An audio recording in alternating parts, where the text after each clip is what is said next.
Ultra HD, which obviously fully uses or utilizes those 8 megapixels on here. It was set to standard at first. You got to remember that when using it. Snap mode actually gives you a bunch of different choices to use the selfie picture mode, and then there's the photo mirror feature where you'll be able to flip the screen around or the screen contents around to actually use the phone as a mirror. So when taking pictures, it does a decent performance. So on this picture, I've used my studio lighting right here, pointed it right at my face, so that should be ideal lighting in this case. And if you look close, you'll see a lot of blur going on. This is a general theme with the Moto M. There's a lot of blur on the cameras. I don't know if that's a software issue, but in this case, as you can see, all the hair on my face isn't the sharpest, and looking at my eyes, you see that they're pretty blurry too. So quality overall is not that great, especially in low light situations. You will definitely want to use another phone to take your selfie shots. And if you compare the quality of the front camera on the Moto M and the Moto G4 Plus, you will notice that color temperature seems a bit colder on the Moto M, and also in the details it seems to lack a little because all the hair is a bit finer in resolution on the Moto G4 Plus, in this case on my ugly face right here. So overall, the front camera isn't the greatest on the Moto M. It is still trumped by a bunch of other phones, but I mean, it's an 8 megapixel camera and it's a phone, so you gotta remember that when taking your pictures. It's decent, but it's not great at all. The camera on the Moto M is a 16 megapixel shooter that only has a 1 micron pixel size and does have a 2.0 aperture, which is pretty decent, but you can tell that it has some difficulties using those tiny pixels to actually take decent photos. So talk about the software first. You'll see that we have this triangular measuring tool here, so that helps you keep the phone straight basically.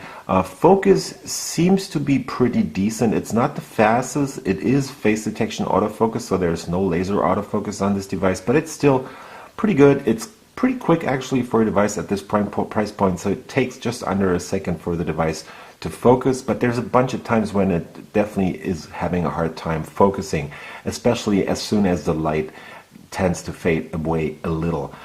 Feature-wise, you are pretty well set up, so let's switch in here and you'll see there's a bunch of different modes back here. You can switch around on the resolution. There is a fingerprint shooting option, so as long as if you hold the fingerprint reader on the back, it will take a picture.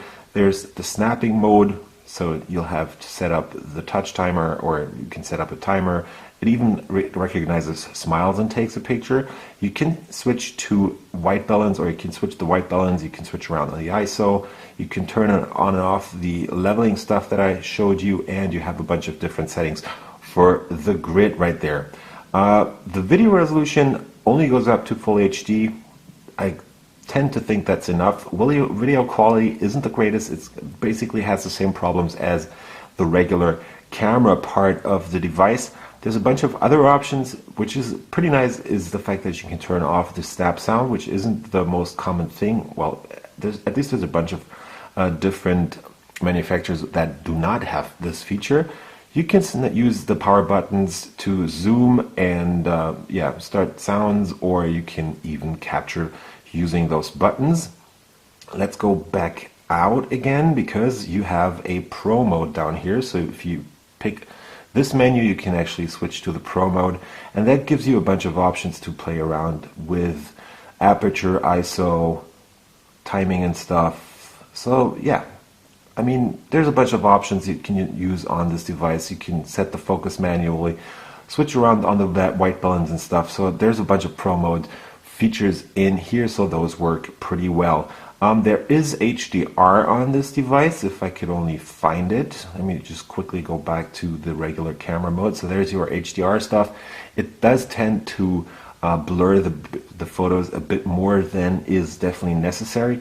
And well, overall, I'm a bit disappointed with the camera, because there is devices like the Moto G4, for example, that are not that much better on the spec sheet at least, or the Moto G4 Plus has the same 16 megapixel camera, at least on paper, but it's definitely a different sensor, and I'll show you why that is in a second. So if we go in here and switch through the gallery back to the low light photos, If you look at these low light photos, you'll notice there's a lot of grain going on there. So this has been shot just having my screen in the background. And as you can see, it does definitely have a lot of issues with noise on this device. Going further, there's a bunch of pictures I took outside, and you'll see that it's really struggling to get anything to look sharp in the background here.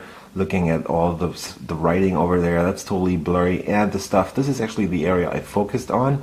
So as you can see, there is the software kicking in that's trying to help out a bit and make the photos look a bit better, but all it does is basically it makes it more muddy, and this is definitely not a good camera to be used in low lighting.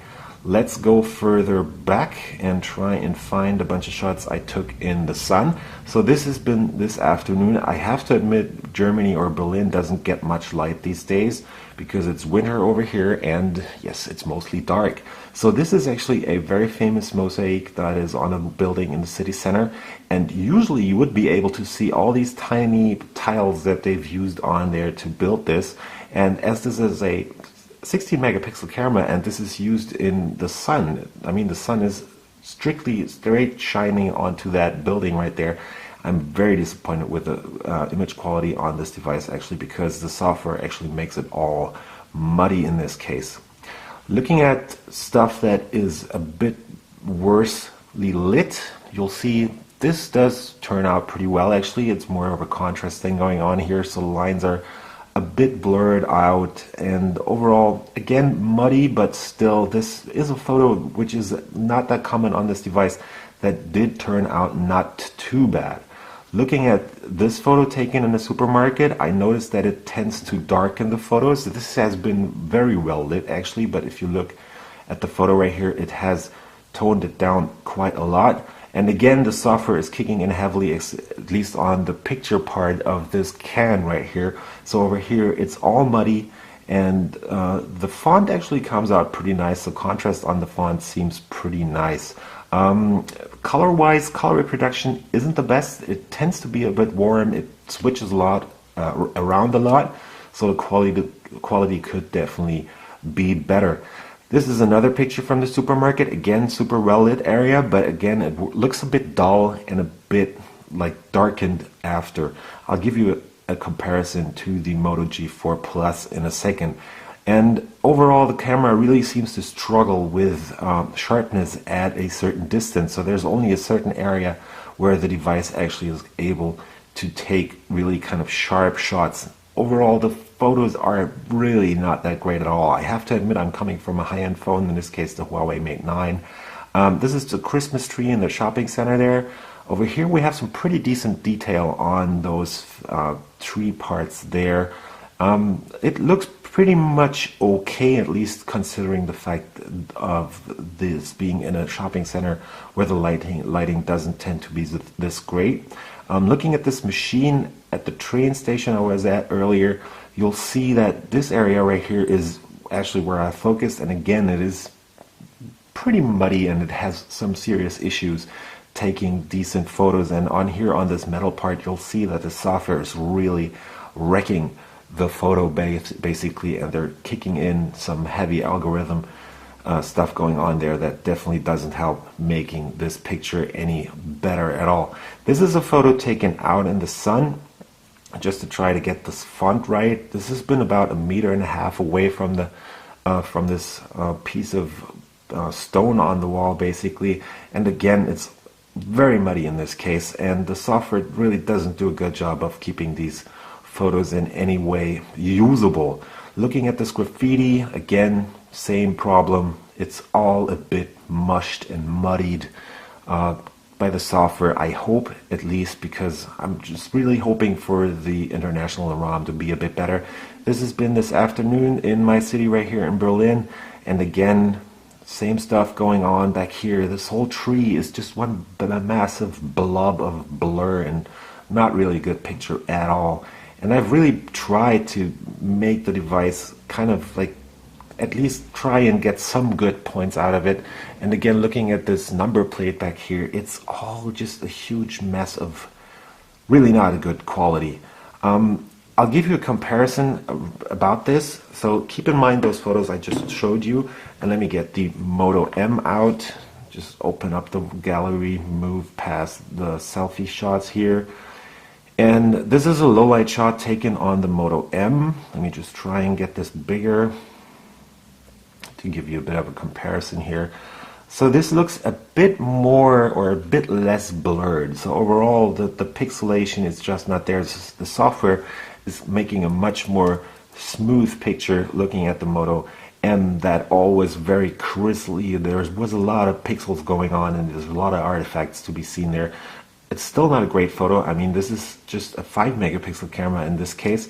This is actually a photo where you can see that the Moto M does have some potential in it, because this is even more muddy. That's the same place I was in with the Moto M earlier, and again this was the area I focused, all blurred out. So yeah, both cameras are not really good. The Moto G4 Plus has a 16 megapixel camera too, same issue there. But here's the thing, this is where it really shows that the Moto M is definitely struggling in some cases. So look at this mosaic right here. As you can see, there's all these tiny small bits and pieces that they've used to put together this mural right there. And on the Moto G4, those are clearly visible. If you go over to the Moto M, let me just quickly get this up in the background here. Let me try and find it for you. And there we have it.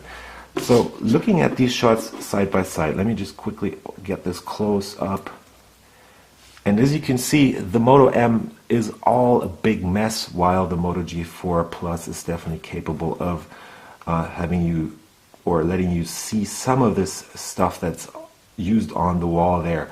I mean, this is all just a huge mess. I don't know what Motorola has been doing there, but the software is definitely super crappy in the algorithm part on the Moto M cameras right here. It's the same for video. I don't even bother to show you that. They both shoot 1080p videos. The Moto G4 Plus wasn't great at it. The Moto M is even worse. Another thing is the temperature on the camera. So it does tend to heat up quite a bit when using